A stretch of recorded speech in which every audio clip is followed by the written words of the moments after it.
اللہ رب العزت نے ہر امت اور قوم کو کسی فتنہ اور آزمائش میں ہمیشہ مبتلا کیا ہے، جس کی خبر پیغمبروں نے اپنی اقوام کو دی ہے۔ امت محمدیہ کے لیے ایک بڑی آزمائش وحشی اور درندہ صفت قوم کے خروج کی شکل میں لکھ دی گئی ہے، جس کے وقوع پذیر ہونے میں کوئی شک نہیں۔ آخری نبی حضرت محمد صلی اللہ علیہ وسلم نے احادیث مبارکہ میں اس فتنے کی خبر نہایت ہی وضاحت کے ساتھ دی ہے۔ اس وحشی قوم کا نام یاجوج ماجوج ہے۔ یہ وہ قوم ہے جس کی پیشن گوئی نہ صرف نبی صلی اللہ علیہ وسلم نے کی، بلکہ توریت و انجیل میں بھی اس کا ذکر ملتا ہے، جسے گوگ اینڈ میگوگ کہا گیا ہے۔ دراصل یاجوج ماجوج حضرت نوح علیہ السلام کے تیسرے بیٹے یافیس کے اولاد میں سے ہیں۔ یہ لوگ شمالی مشرقی ایشیا میں زندگی بسر کیا کرتے تھے اور اپنے ارد گرد کے علاقوں پر ہمیشہ وحشیانہ حملہ کیا کرتے تھے۔ ان کی آبادی چین سے مغرب میں ترکستان تک پھیلی ہوئی تھی۔ روایتوں میں آتا ہے کہ یاجوج ماجوج بنی آدم میں سے ہیں، اور اگر انہیں پوری دنیا میں چھوڑ دیا جائے تو تباہی مچا دیں گے اور لوگوں کی معیشت تباہ کر ڈالیں گے۔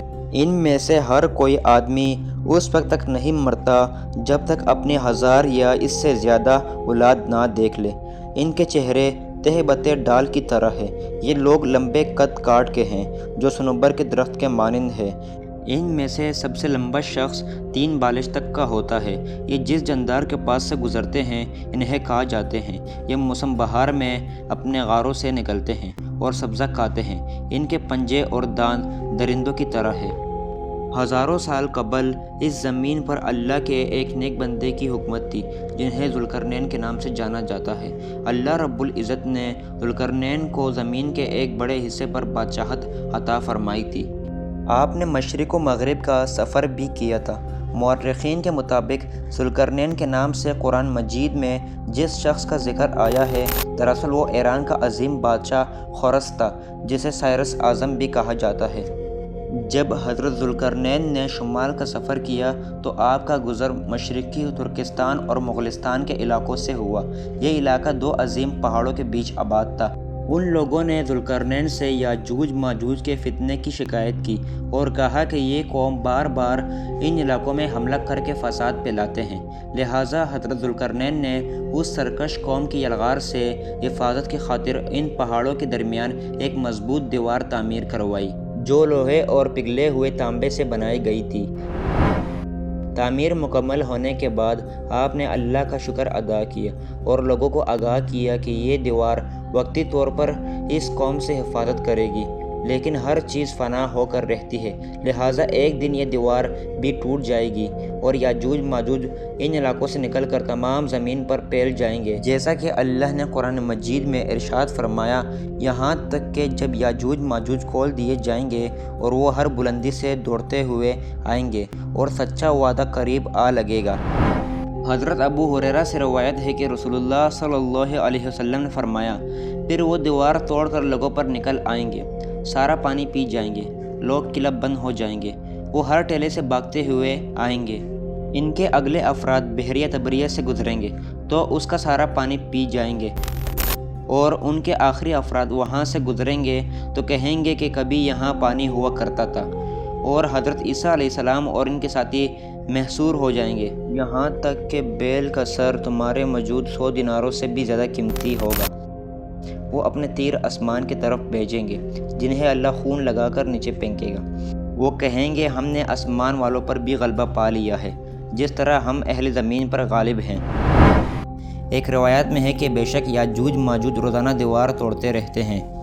جب وہ مکمل ٹوٹنے کے قریب ہوتی ہے تو انہیں سورج کی شعاع نظر آتی ہے۔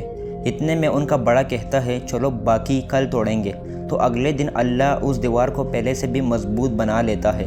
جب ان کی قید کی مدت ختم ہو جائے گی اور اللہ انہیں لوگوں کے سامنے ظاہر کرنا چاہے گا تو اس دن جب وہ سورج کی شعاع دیکھیں گے تو ان کا بڑا کہے گا، چلو انشاءاللہ باقی کل توڑیں گے۔ جب وہ اگلے دن آئیں گے تو انشاءاللہ کہنے کی برکت سے دیوار اتنی ہی ہوگی جتنی چھوڑ کر گئے تھے، یوں وہ باقی دیوار توڑ کر باہر آ جائیں گے۔ دیوار توڑنے کے بعد یہ زمین میں خوب قتل و غارت گیری کریں گے۔ یہ سب قیامت کے قریب ہوگا۔ حضرت عیسیٰ علیہ السلام ان کے لیے ہلاکت کی دعا فرمائیں گے۔ اللہ ان کی گردنوں میں کیڑے پیدا فرمائے گا جس سے یہ فوراً مر جائیں گے۔ پوری زمین پر ان کی لاشوں کی بدبو پھیل جائے گی۔ پھر اللہ ایک قسم کے پرندوں کو بھیجے گا جو ان کی لاشیں اٹھا کر جہاں خدا چاہے گا پھینک آئے گا۔ یوں یاجوج ماجوج کا خاتمہ ہو جائے گا۔ مؤرخین اور محققین کے مطابق سرزمین قفطاز میں دریائے خضر اور دریائے سیاہ کے درمیان ایک پہاڑوں کا سلسلہ ہے جو ایک دیوار کی طرح شمال اور جنوب کو ایک دوسرے سے الگ کرتا ہے۔ اس میں ایک دیوار کی طرح کا درہ بھی موجود ہے جو مشہور درہ داریال ہے۔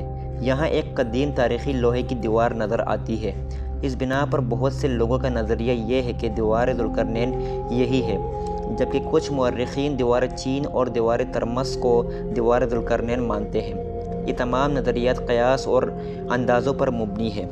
دیوار ذوالقرنین کہاں بنائی گئی ہے اور کہاں واقع ہے، اس کا علم صرف اللہ تعالیٰ کو ہی ہے، اور وقت مقرر پر اس دیوار کو یاجوج ماجوج توڑ کر نکل جائیں گے۔